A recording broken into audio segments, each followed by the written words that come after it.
All right, Alexander, we have got the G7 meeting to debrief on, to talk about, and we've got a G20 which is coming up as well in Indonesia, and Putin said that he will attend. So has Ursula. She said she's going to meet with Putin face to face and tell Putin how it is. But anyway, I'm sure he's quaking in his shoes. Yes. Yeah. And, we've got, what are the decisions, the big decisions? I can think of three from the G7, right? Outside of escalation and weapons and all of these things that we've gotten used to now, sanctions, stuff like that, fine. 7, 8, 9 rounds of sanctions, 10,000 sanction entities, whatever. We have the ban on gold, supposedly the sanctioning of gold, Russian gold. We have the oil price caps. And we have the statement from the collective West that they are indefinitely going to support Ukraine. Indefinitely was the word that they use. I don't know. Am I missing any other big ticket items that they decided on during the G7? No, I don't think you. I don't think. Okay, take off your clothes for Boris Johnson. By the way, so I was watching the video that came out, and you have a phrase about Boris Johnson where you say he's played the clown so much in his life that he's actually become the clown. During that roundtable media photo op that they let through, Boris Johnson was an absolute clown. I mean, he was a court jester. Take off your shirts. Let's see your pecs. Let's be tough like Putin. I mean, a real court jester. Well, it's disgraceful and comedic and scary. Well, comedic and scary and stupid, because, I mean, if all these people did actually take off their clothes, I mean, frankly, the comparison with Putin would, let's put it like this, would not be to their advantage, especially if you're Boris Johnson. I mean, you have to look at him. But anyway, let's move on to more serious things. You talk about gold, you talk about oil, the oil price cap, which we'll come to in a moment. You've talked about, there was one other thing that they talked about, the $600 billion that they're going to invest in this rival to China's Belt and Road Initiative. And that was the other thing. Yeah, that's true. Let's just take a step back and look at the situation in the world and look at the situation in the West. Because remember, the G7, first and foremost, it was supposed to be a meeting of the leaders of the top Western economies. And when it was started all those years ago, back in the 70s, at a meeting in Rambouillet in France, it was all about looking at economic issues. So these people meet, and of course we have worldwide inflation, we have interest rates, we have supply shortages, we have looming recessions, we have all of these things floating on the horizon. We have people often in very desperate circumstances. I come back to that photograph I sent you a few days ago, about a week ago, about the food bank near my house. All of this, and what do they talk about? They talk about Ukraine. That's as far as I can see, apart from that one thing about the Chinese competing with China's Belt and Road Initiative, the only topic that they're really interested in or focused about or discussing is Ukraine. Now, I have to say, if I am a person in Britain, in Germany, in Italy, well, anywhere in the West, in the United States, struggling with my food bills, struggling with my energy bills, struggling with my mortgage costs, to the extent that I was even interested in the fact that there's been a G7 meeting, I'd say to myself, these people are not interested in me. They don't care about me anymore. They live on a completely different planet. They come together, they talk about grand strategies. They're more interested in Ukraine than they are in me. So, baby formula shortage in the, milk shortage in the United States. Apparently that hasn't been solved, despite, bringing all that from Europe. Well, that's not the president's concern. The president's concern is what's happening in Donbass. I mean, this is such a warped sense of priorities that I can't even begin to talk about it. I mean, it's just, to me, it's crazy, frankly, and shows how profoundly anti-democratic the leaders of the West have become, because they're not interested in their own people. They're interested, as I said, in people somewhere else. But anyway, let's actually go over those things that you talked about. The gold ban, token, completely unimportant. It's not going to change a thing. It's not going to make the slightest difference to Russia's economic performance.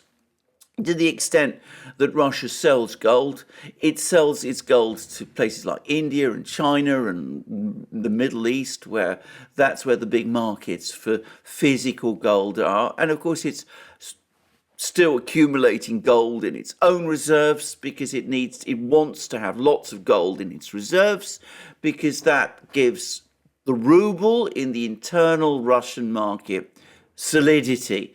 And the ruble is currently trading, last time I looked, which is last night, it was at 53 rubles to the dollar. So it's actually continuing to get stronger. So gold thing is irrelevant. It's also pointless because with the existing sanctions, it's all but impossible for the Russians to sell gold in Western markets anyway. So the gold is absurd. Then the other thing we were hearing about the last couple of days, Russia's in default. They haven't been able to pay their debts. They can't service their debts anymore. The reason they can't service their debts is because we're not letting them service their debts. Now, I'm sorry, that's not, properly speaking, a default. No one in the international markets seriously believes that it is. It's something which we've been obsessively trying to achieve for the last months. We've been trying to find all kinds of ways so that we can declare publicly that the Russians are in default. Well, it makes absolutely no difference. It just means that Russia is continuing to pile up, hard currency, Western currency in its treasuries, because it's not able to sell it it's not able to use it to buy Western goods. It's not able to use it in order to maintain, to pay its foreign debt. Not that that's very big anyway. So it just piles up in Russia. And of course, it's then used to strengthen the ruble and to do all kinds of other things and to facilitate trade with third countries. So if you go back to what they were saying when they imposed those sanctions on the central bank, they said that they wanted to create a situation. It's still there on the White House website, the briefing from the anonymous State Department official, probably Jake Sullivan, perhaps someone else. The thing was that you're going to block the Russian central bank from supporting the ruble and would put the Russians in a position where they would have to decide whether to use their foreign exchange earnings to support the ruble or to pay off their debt, and that would drain their foreign reserve earnings. That's what it says. That was what they went out and said. And it's not happening. They're not able to achieve it. I mean, instead of the Russians draining their reserves, they're accumulating reserves, and the ruble is getting stronger. So again, absolutely symbolic move. And then we get the real crazy stuff, which is the oil price cap. Now, this is globalization gone mad. I mean, because what they're trying to do is a small group of countries, admittedly economically important countries, are trying to fix the oil price globally. Because if you're able to fix the Russian oil price, then that's going to fix all oil prices. Because, if Russian oil trades at a certain level, that's going to affect the price of Saudi oil or everything else, because the market, in theory, people would buy the cheaper oil rather than the expensive one. Except, of course, as we know, actual real markets don't work like that. If Saudi oil is going to be priced at $100 and you're trying to fix a price of Russian oil at $50 and there's a worldwide oil shortage, which there is, what's going to happen is that if you actually were to succeed in fixing the price of Russian oil, which you're not going to, but let's say you did, all that Russian oil would vanish immediately. It would either be absorbed and go into the black market, and it would be rechurned around and sold in, at astronomical prices for huge markups. But in the meantime, you would get what is the inevitable consequence of all price fixing formulas in the middle of an inflation crisis. You're going to get worse supply shortages because that's what happens. If you try to fix the price of a commodity which is in short supply, you malform the market and you create shortages. And where are those shortages going to hit? They're going to hit you. So it's going to actually intensify inflation even more. It's a crazy idea. And what explains it, why they've come up with this, and apparently it's Janet Yellen who's come up with this fantasy. What explains it is that you remember all that pomp and circumstance about, EU's going to impose its own ban on imports of Russian oil, and, the US has done it and Britain has done it. And what they've discovered is, of course, they can't get Russian oil directly from Russia. They have to buy it expensively from middlemen, just as we predicted. And, of course, what this has done is that it's blocking Western consumers, industrial consumers and, other consumers from buying oil on the market at the cheapest price. So that's why they're having to do this thing, because their previous oil sanctions failed. And this proposal actually contains an admission to that effect, because they're going to try and police this oil price cap by abusing the British and European and American insurance markets. They're going to say, well, if a tanker ships around Russian oil at above whatever price we say is the right price, then, it won't get maritime insurance. But just a few weeks ago, they actually passed sanctions against Russia, which said that tankers that ship Russian oil won't get maritime insurance. So in effect, they're now saying they will reinstate maritime insurance for tankers, provided they actually ship Russian oil at a less than the market price. So they're actually quietly going back on their own older sanctions in order to come up with this monstrosity of a sanctions, which, as I said, just won't work. It will crash. And last but not least, Olaf Scholz says this can only be achieved with the support of OPEC. Why would OPEC, which is an oil price cartel, which is there to support the oil price, agree to price cutting and fixing by the Western powers? I mean, it's completely illogical.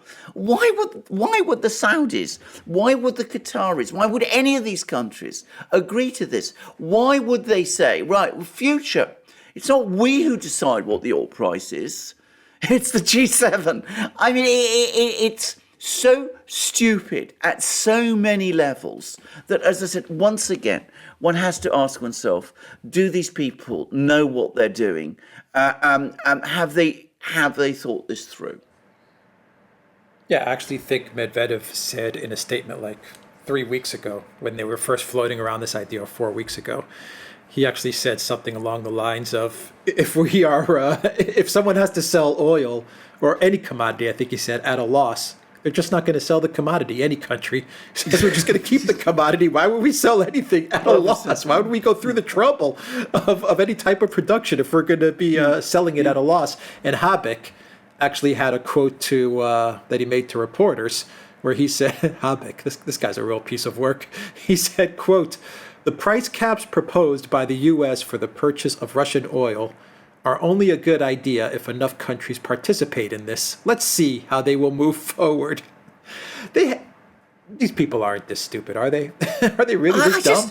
I just wonder sometimes. I mean, I really just don't understand this at all because, as I said, I mean, it's a crazy idea at so many different levels, and such a complete misunderstanding of how markets actually work.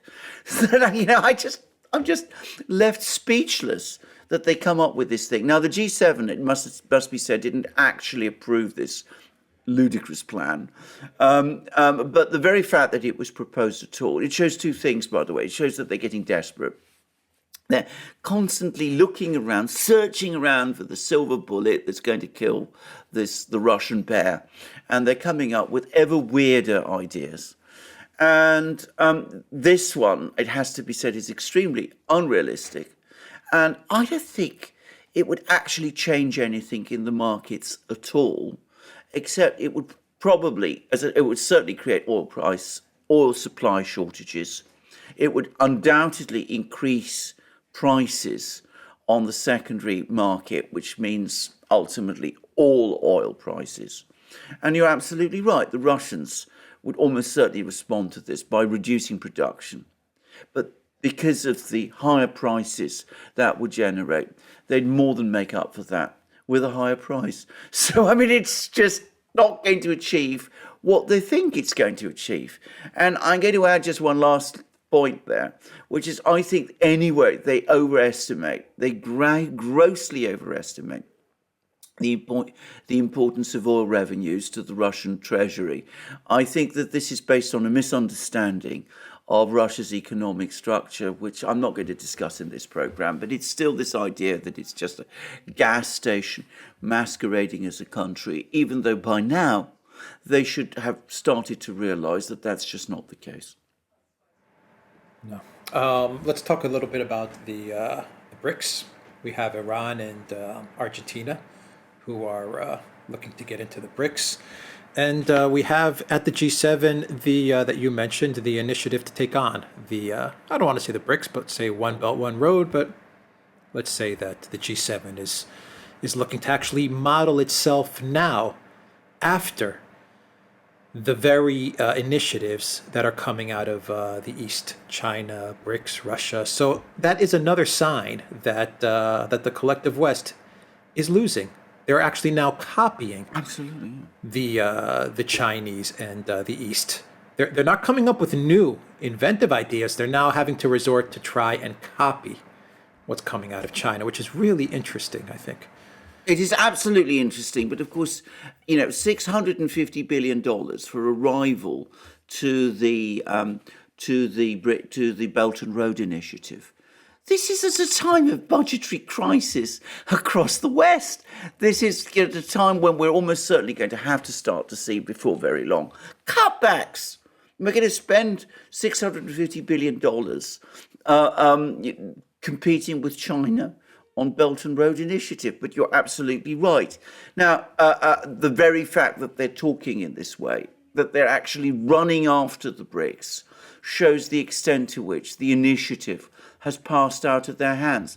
Now, this is, by the way, I've got here a list of the people who attended the BRICS summit. So the chair was Xi Jinping, Chinese leader. Narendra Modi of India, he was there. This is held in virtual format. Cyril Ramaphosa, Prime Minister of South Africa. The Vice President of Brazil, Hamilton Mourão.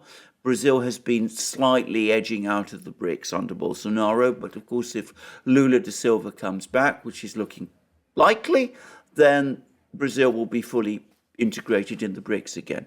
The president of Algeria, the president of Argentina, the president of Egypt, the president of Indonesia, the president of Iran, the president of Kazakhstan, the prime minister of Cambodia, the prime minister of Malaysia, the president of Senegal, who is also, by the way, the chair of the African Union, the prime minister of Thailand, the president of Uzbekistan, the prime minister of Fiji, the prime minister of Ethiopia.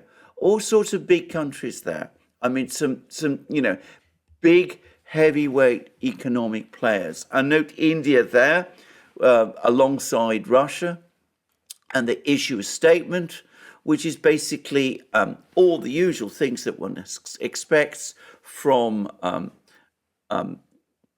the Brics, importance of international law, importance of multipolarity, the importance of restabilizing the economic order, veiled attacks on globalization, but also a very brief statement about Ukraine, that they all agree about, that they're all concerned about Ukraine and want to see this thing settled through negotiations, which of course we know Zelensky is at the moment blocking, and the importance of working with the UN humanitarian agencies. So a statement that's actually very, very sympathetic to Russia's position. And all these big countries are there, they're all, converging together. And these are some of the countries that the West has been trying to win over. India, Malaysia, Egypt. I mean, they're all there. Argentina, they're all there. And they're all talking now with the Russians and the Brics. And of course, we had a short time ago, Putin. It was very curiously done. It was done at a Brics business forum just before the start of this summit. He slipped out the fact that the Brics group is now working on setting up its own reserve currency based on a basket of Brics currencies. So they have a plan. They're working towards it. They've actually got money to spend. They're building things. I'm not saying all is well with them, by the way. I mean, obviously Russia is under sanctions pressure. Its economy is recovering and doing strongly. China has, got itself into a tremendous tangle, in my opinion, over its lockdown policy, though that may be easing. I'm not saying that all is well with the Brics, but they have a plan. And they're not going into the kind of recession that we are in the West. And we have no plan at all. And they're talking, you look at the Brics statement, they're talking about their own needs and the needs of their societies. Whereas, as I said, our leaders, what they're talking about is about Ukraine, and they're coming up with harebrained schemes like the oil price cap. Yeah, I agree. The BRICS nations, they have different problems, but they have a lot of problems on their own. But together, I think they're guided by one principle, and that is that they want out of the Western architecture. Absolutely, yeah. They want out. Well, yeah.